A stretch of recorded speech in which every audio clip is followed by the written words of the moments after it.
Hello and welcome to the 25th episode of the Unsigned Manager podcast. My name is Siji Kolawole and I apologise for missing last week's episode. I'm so annoyed, but the quality just wasn't good enough and I'd be annoyed in a year's time that I posted it, so I decided just to scrap it, take a break for a week and come back and do it this week. But on the weeks I do post, I take a look at football's biggest stories, headlines, events from both the past and the present, taking a deeper look at the game. Now, last week's episode was about Steve Bruce's sacking and the Ballon d'Or and Newcastle's takeover. But since then, Arsenal have been dominant. Man United have got their asses handed to them. So, on this hodgepodge podcast, I'm going to try and take a look at all. There's definitely a very big chance I won't cover it all, but let's get into the episode. Doing a podcast which records on a Friday and posts on a Saturday can be really annoying because by the time something major has happened on a weekend, you've heard every version of that story by the time I upload the podcast the following Saturday, which is frustrating for the both of us, don't get me wrong. But when Manchester United have conceded 5 goals at home twice in the same year, I don't care if the podcast is a year late, I'm going to have to talk about it. Now, by this point, I know everyone has broken down the tactical points of the game, so I'm going to stick to the narrative side.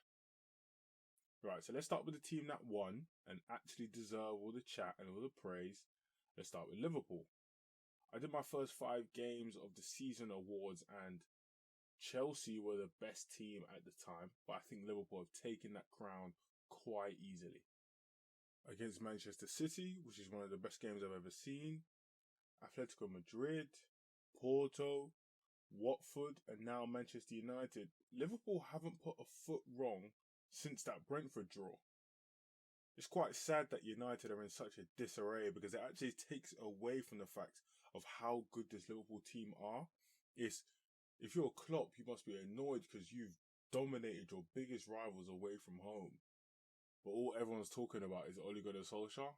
And you're thinking, guys, you know the team that won, you're not talking about us. So that's why we always start with the team that won.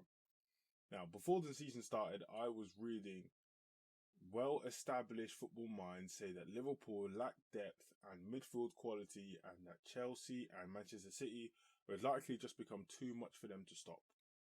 Well, it's 6 weeks before the start of the new year and Liverpool look right up there with no signs of dropping off. So good luck to those two. Now, Watford's 5-0 win was pretty expected since they are one of the worst teams in the league and they're going through a managerial transition, so you can't even imagine how much turmoil was happening at that club. But the United game was a great way for Liverpool to highlight just how good they are. Now, like I said, I don't want to go through the tactical points of the game, it's just a few players I want to bring out. Naby Keita. Naby Keita is a player that, I have to admit, I didn't watch none of him at Salzburg. Did not know how good he was then. So when he came to the Prem was the first time I've ever really seen him play. Good player. I don't think he has hit the heights that he was aiming to and that the Liverpool fans thought he would, but we know it's well documented his injuries really have held him back. It feels like he gets injured, has a stinker, and then come back, has a good game, a banging game, and then he gets injured. Has a stinker, then has a good game, repeat the cycle. I remember against Real Madrid last year in the Champions League, when Trent got exposed at right back by Vinicius Jr., Naby Keita was awful that game. I think Klopp hooked him at half time, but in this game, everywhere, absolutely everywhere, the guy was like he was on crack. You couldn't stop him. He's pressing everyone. He's running beyond the striker. He's getting into the final third, getting into the box, finishing, getting assists, squaring it to Salah. That's a midfield performance to show how good you can be. Then Paul Pogba snapped him petulantly afterwards and Keita got injured again, and I haven't checked, so I don't know how long he'll be out for, if he'll be out at all. But for him, that's the kind of games that Liverpool wanted from someone they paid £66 million for. That's a real big performance, a big midfield performance. Mohamed Salah, I feel like I'm boring now, or I'm even bored of talking about how good Mohamed Salah was, but to get a hat-trick at Old Trafford, the level of finishing actually, because the third one, he's running at pace, he chips De Gea from inside the box. Cold. The one where he gets squared across to him and he finishes on his left is actually not. I've seen Lacazette miss that. I've seen Aubameyang miss that time and time again. Olivier Giroud, that season that Ozil got 19 assists, Giroud missed them for fun. Salah just rolls them away. You don't feel any nervousness when that guy's in front of goal. In the same way with his assist, a lot of players in a good run of form would try that. Would just think, forget the pass, I'll beat the man myself. Salah, good decision, rolls it right in front. He's everywhere. He's given Luke Shaw a hellish game. He's coming inside as well into the pocket. Mohamed Salah is a different level player. He's the best player in the world as of right now. Definitely the most informed. Liverpool are pretty cold. And to be honest, I saw today, if he keeps up this goal and assist rate, he will end the Premier League season, just the Premier League season, with 63 goals and assists, which is just, I doubt he can keep this up. He's not Superman. But 63 goals, the fact you are even on pace for that is gross. Jordan Henderson, midfielder, that guy's he's not a baller yet, but he's a baller. He's like an anti-baller. You can't really, no one's going to say, I want to be Henderson. You don't coach football now and hear your kids say, oh, I want to be Jordan Henderson today. Because no one wants to be Jordan Henderson. But if you play the game or you watch the game to a good level, you see someone like Henderson make such a difference. Sets the tempo, sets the energy. His assist is classic Henderson. In midfield, robs the man, presses him highly, robs the man, then is able, does the part of the game that's developed. He went from just being able to take the ball off someone, having to give it to someone else. Now he's doing outside the boot, 30-yard passes into space so Salah can go and finish. Who the hell does he think he is? Bobby Firmino as well, hot last week, hot this time. Forget all the tactical. Liverpool were great. I said a few weeks ago that Mohamed Salah was the best player in the world, and he's definitely the most informed, and we are going to have to talk about him and Ronaldo one day. The fact Liverpool have him, the fact Jordan Henderson's your captain, the fact Virgil van Dijk has come back. He hasn't been the same Van Dijk from 2 seasons ago, but that guy was a supernova. This current Van Dijk is still the best centre-back in the league. It's either him or Diaz, but I'd still go with Van Dijk, so I don't really know why they can't win the league. If the team can maintain 80% of this form over the season, I don't see any reason why they can't win the league. But now we have to go into the shambles, which is kind of annoying because, again, I'm bored of talking about how bad Manchester United are because it's the same problem. It's annoying because it's the same problems. If week after week it was different, at least you think to yourself, oh, like, I can take that angle, I can try this angle. With United, it's that your team's got no leaders, your manager's not good enough, he's tactically inept, and the fact that you don't have a defensive midfield player hurts you in big games. I didn't think United were a top side going into this season. I thought they made good signings, barring Ronaldo, and I didn't think Ronaldo was a good signing, but he's still Cristiano Ronaldo. He's still going to get you a bag of goals. I feel like you'll be fine. I like the Sancho signing. I definitely like the Varane signing. But like I said, and many others, and every United fan, and anyone who's ever watched the game to any level, when your midfield is a donut and you sign all these attacking, creative, forward-thinking players, you're screwed.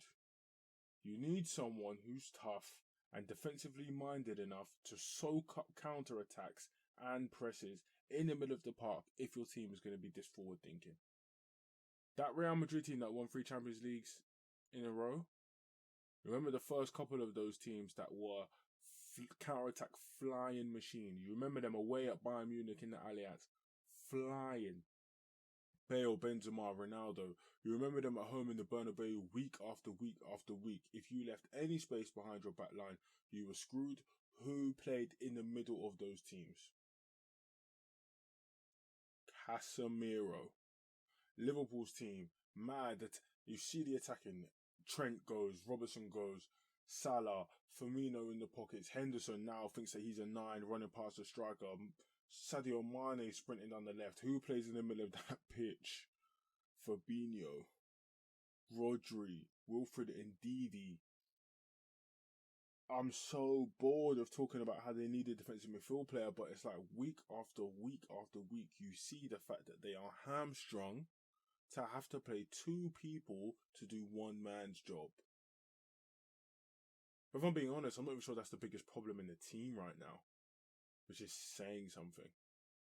Football is full of 100,000 cliches, and they can be applied to any situation, whichever way you want to look. But yeah, this one counts. Ole Gunnar Solskjaer has lost the dressing room. If you don't know, I'd be surprised if you didn't know, if you've managed to make it to this podcast. But if you don't know, losing the dressing room is when your players and your team have lost faith in you as a manager, and from that point, there's almost no return. I can't really think of any examples of a manager who's lost the dressing room. You can tell the players have quit. They just don't want him. They want to work with someone else, and they managed to claw it back. When it happens to Jose, you know the writing's on the wall. When it happens to Conte and he burns out his players, you know the writing's on the wall. It happened to Max Allegri at Juve. He had to leave and then come back. Carlo Ancelotti, same thing happened to him at Bayern Munich. Solskjaer's lost it because of poor management, poor squad building, poor team selection, poor decision making. But at the same time, I kind of feel bad for the guy. He is the manager of a club of this size. Can you imagine the feeling at being at home, being at Old Trafford, with the club's most iconic manager sitting in the stand, your former manager, the one that everyone compares almost any football manager to, with a £1 billion unbalanced squad, struggling for form, 1 point in your last 12, and then you don't line up against Norwich, you get arguably the best manager in the world, with arguably the best team in the world, against arguably the best player in the world at that time. Then everything goes wrong. First half is a calamity. Your centre-backs don't know where they are. Your central midfielder's on a different planet. Luke Shaw, I don't know where the guy from the Euros has gone.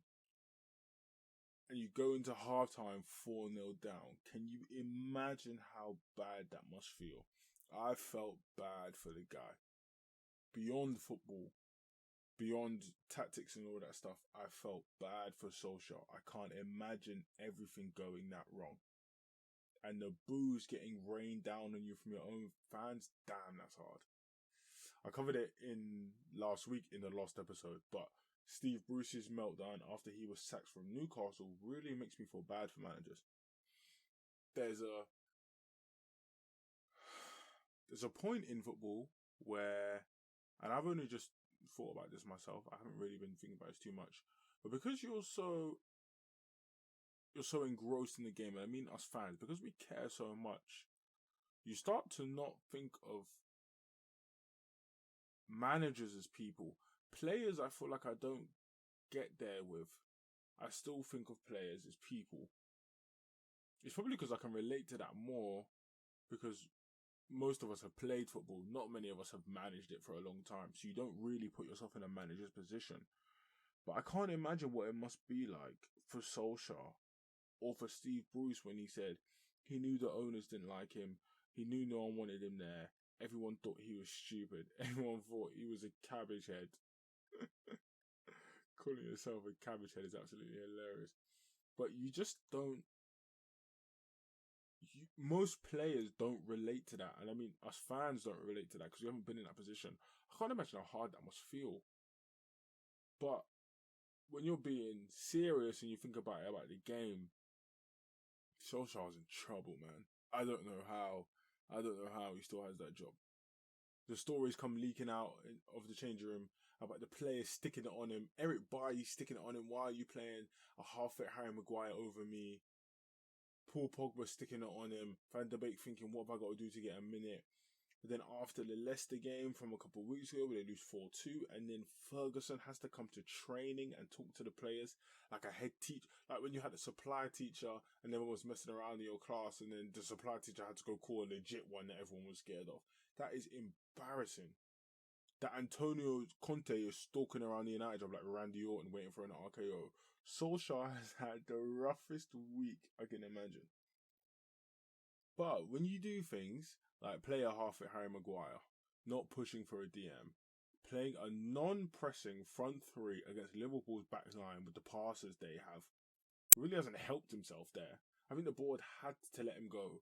I don't see why they let him get to the Tottenham game, because if you let him get to the Tottenham game, you have to let him get to the City game. What's the point of going into the City game with an interim? You can't do that. So you're going to have to keep Solskjaer for the next week or so. I think United got 3 games this next week. And then you've got to hope and pray that the players get a result, because if you don't, if they get battered, okay, this is how I think it will go. I think they'll manage to beat Tottenham, because Tottenham are worse than United right now, which is saying something. Nuno, you're on the hot seat as well. They'll probably end up beating Atalanta 1-0 jammy goal. Shout out to United in Champions League. I don't know how you do it, but you got some jamminess right now. And then I don't actually think Manchester City will give them a pacing. I don't think that. I think Liverpool will do better than City did. I think Liverpool will do better than City will do, because Liverpool play faster, as in physically faster. Manchester City have got a lot of technical pace, but Liverpool's like raw pace causes someone like Harry Maguire a problem. Jack Grealish is fast, but he's not Mohamed Salah fast, if you get me. I think City will probably beat them comfortably 2-0, but it won't be a battering. And Solskjaer will probably end up keeping his job. When you can have Conte come in and steer the ship for a few months, and you decide to not go with that and keep Ole Gunnar Solskjaer, I don't understand what the board's doing. Anything's better than this. Don't let it get to the point where Ronaldo's throwing a tantrum, where Maguire's captaincy is called into question, where Pogba is ready to move. Reports coming out today that the guy wants to move for free. The guy's been wanting to move for free for like 2 years. Just let him go. Just end it. The Glazers are such a bad board, because they're doing a cardinal mistake where you think of football clubs as a business, which is fine. But if you do that, you run the risk of running football clubs as a business, runs the risk of losing the inherent value that comes with building a good team. What I mean by that, Paul Pogba is a really valuable football player, very marketable, very well known. If you're Manchester United, you're going to bank on selling a bunch of Pogba shirts, a bunch of Pogba deals. But if you actually think about the club as a team, selling him and getting rid of him 2 seasons ago would have allowed you to build a more functional midfield than you have now, and you would have been competing more. So by looking at the club as a business on one side, you actually hurt the team on the other side, which circles back round to hurt the... I'm going to say this guy's name until I'm blue in the face. Pro Wilfred Ndidi in that team. Then you can play an Ndidi, Bruno +1 in your midfield. Maybe Donny van der Beek, the guy you spent £40 million on. And that is a top level midfield in the league. I think that the Glazers don't want to do that, and they don't want to lose Solskjaer because he's a protective shield for them. And by keeping him in front and letting him get all the pace in from the fans, you don't actually get in that much trouble. But long story, much less long. I've been dragging this. Liverpool very good. United are bad vibes and no structure, so what's the point? Alright, next thing I want to cover, I actually think I'm just going to cover these 2 things. Newcastle. I haven't spoken about Newcastle's takeover at all for a multitude of reasons. A, Newcastle are boring. B, it's a very similar story to what you're going to get from Chelsea and Manchester City and PSG. And C, I am not smart enough or informed enough to break down all Saudi Arabian policies, issues with the governing of the citizens, everything. I'm not really prepared for that. So I decided to just leave it alone. But actually thinking about it, the football side of this story is really interesting to me. So I'm just going to go through the football side. I'm not going to do anything with human rights with that stuff. That is for people who are smarter than me and can think about more stuff than I can. I just want to think about the game. If you're a Newcastle fan, life can get any better, to be honest. You were under an owner who didn't want to, almost flat out refuse to give the club any finances to be at the level that they should be at. He makes poor management decisions, you play awful football, you're fighting relegation each season. Long live Mike Ashley, but if you're a Newcastle fan, get him out of the club. And then you see a reported takeover is done, and now filthy rich owners have flown into the north, ready to inject serious cash in the team. It's been reported for a couple seasons, but there was talks that it was never going to happen, and then you finally seen the deal done. Life couldn't get any better. Newcastle, in my opinion, are the size of club that should be challenging Everton and Leicester and Aston Villa for that best of the rest spot. Below the original top 6, Leicester, Everton, Newcastle, Aston Villa, those are the teams should be fighting out for 7, 8 and 9. They shouldn't be down in 17th, scrapping with West Broms and Norwiches and them, man. They're too big for that. And now, with the Saudi government running the team, bloody hell, they can sign some new players and get it cracking. And boy, do they need some new players. Newcastle are so unfun, it's actually painful to watch them. And I get it, not all teams can play big, expansive football manager football where you play like a City or a Liverpool or a Chelsea or a X team. But they can be fun ways to play even if you defend for long periods. In St. Maximin and Almiron, who's a bit stinky, but he's alright. And Callum Wilson, you got a quick front three who can beat players, they can beat outlets, they can create chances, and you just spent £22 million on a promising player in Joe Willock. He hasn't nailed down his style yet, but I think he'll end up being that like late stage version of Arsenal Aaron Ramsey, where he was the last man in attack.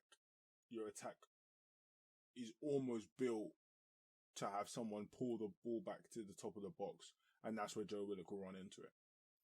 And he can burst into the box well, and he can link that chasm between the defence and the attack. Wolves under Nuno defended for long stretches, but then they broke on the counter with pace and purpose, so it was scary to go there. With Newcastle, St. Maximin has to pick up the ball and think to himself, either can I play a wonder pass to Callum Wilson, who's got to now dribble, make half a yard and score, or do I have to dribble past 10 players myself? And funnily enough, St. Maximin is capable of that, but that's not how it should be, and that doesn't last long. Adama Traore has been dribbling past 12 people game after game after game, but that's not how, you can't build an attack like that. I'm a bit baffled at how Steve Bruce thought that defending deep and attacking poorly, not giving your team any chance to get forward properly other than St. Maximin bursting down the pitch. How did he think that was gonna get you up from 17th? I think the bigger problem is that people think that this takeover is going to mean now that Haaland and Mbappe and Pogba and anyone in the world is going to bring Newcastle to a top team. Firstly, let's just go back. I saw someone online say that Newcastle could challenge for the Premier League in 2 years with the players they will sign. First things first, genius. Think about the gap in quality between Newcastle and the top 3 teams in the league.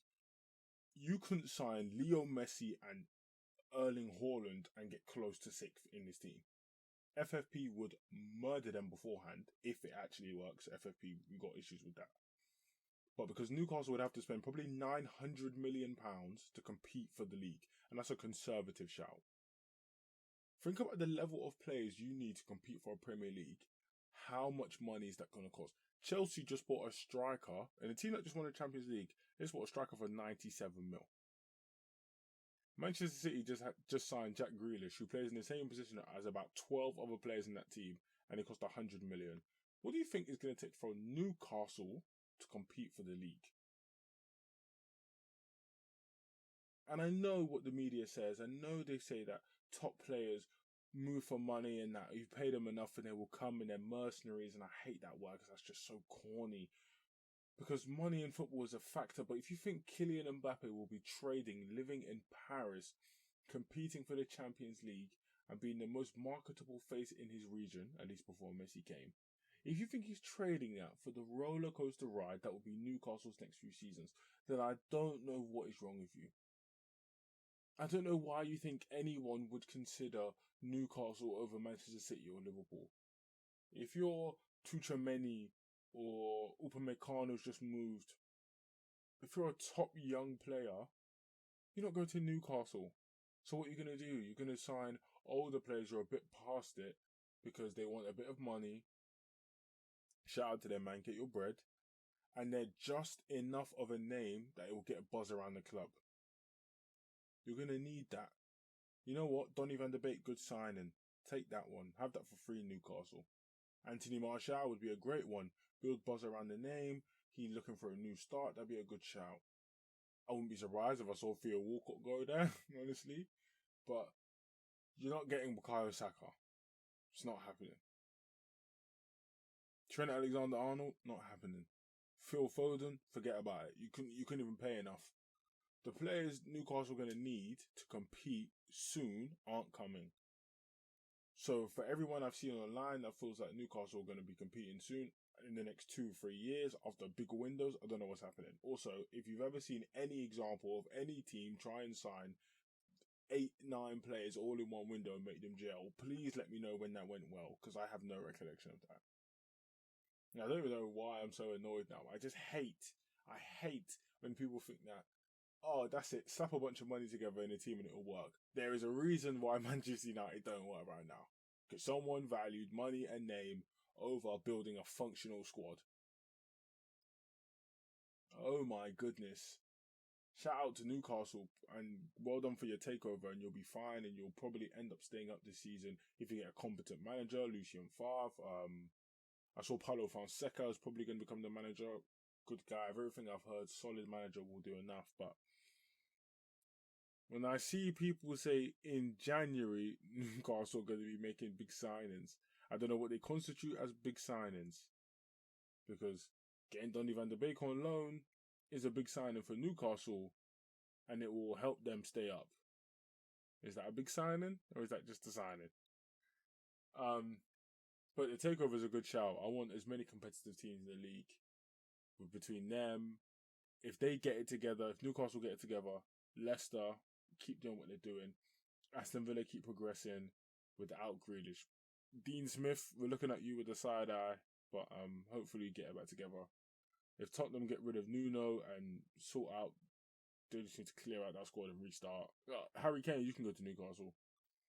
Arsenal keep going on this run. We could have a competitive top half of the league. Oh, can't forget about Everton's money, even though they got hammered last week. But those are the two things I wanted to cover. Arsenal in the Carabao Cup, I thought we were cool. Nothing too crazy to point out. Leeds, bit of a tough run right now, but I thought Arsenal was solid. The Ballon d'Or. Quick thing on the Ballon d'Or. French football have slightly screwed themselves because it's going to be hard for you. Basically, they need to give the award to Lewandowski because they should have given it to him last year, but they cancelled the Ballon d'Or because French football cancelled their league and they thought all other top teams would follow that. They didn't end up following that. They all just paused and then restarted. So now, if you're the FFF, you think to yourself, damn, we should have given it to Lewandowski. We can't. Now, we kind of should give it to Messi this season.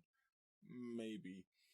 But do we back pay Lewandowski for what we owe him, or do we just pay Messi now, his 7th Ballon d'Or, and everyone just thinks to himself, damn, Lewandowski got screwed. Jorginho, I don't know how he's managed to sneak himself into this conversation, because Jorginho is a good football player, but he is very clearly not the best player. If you're not the best player at your club, in your position, you shouldn't be competing for a Ballon d'Or. That doesn't even make sense. That right there, it should be the nail in the coffin in Jorginho's case. If you are not the best player in your position at your club, how on earth can you say you're the best player in Europe? That doesn't even make sense. I was looking at some numbers the other day, when I did this for the other podcast. Lewandowski scores at a rate that is almost 2 times what you would consider a top level striker. You know how, like, you think to yourself, oh, top striker, you'll get you 25 to 30 in a season. Lewandowski scoring 45 goals in a season. So whatever you think your good striker is doing, your top level striker is doing, Lewandowski is almost doubling that output. I don't really think that there's much close to that. Messi, obviously greatest player of all time, and the fact that this Barcelona team is such a turd, you can see how much he was carrying. But to be honest, I want to give it to Lewandowski. If I had to make a decision, it would be Lewandowski's award. I feel like Bayern Munich probably would have competed for that Champions League without him. He battered the league. He's battered everything for the last 10 years. I don't think he scored under 25. Off the top of my dome, it's 25 goals a season, at least, in his last 11 seasons. And then you got the ones where he's scoring 40. Nah, forget it, man. Just give it to him. But just to round up, Liverpool good, Manchester United very bad, Newcastle very intriguing, very soap opera over the next few seasons, Jorginho very smelly, Lewandowski Ballon d'Or winner, and Arteta's getting his groove on. That will be the end of this week's episode. Really appreciate it, guys. Sorry about missing last week's. Sorry about screaming about Newcastle for so long. But I'll see you guys next week. Please follow, tell your mum, tell your barber, post it, share it, do all that good stuff. Peace.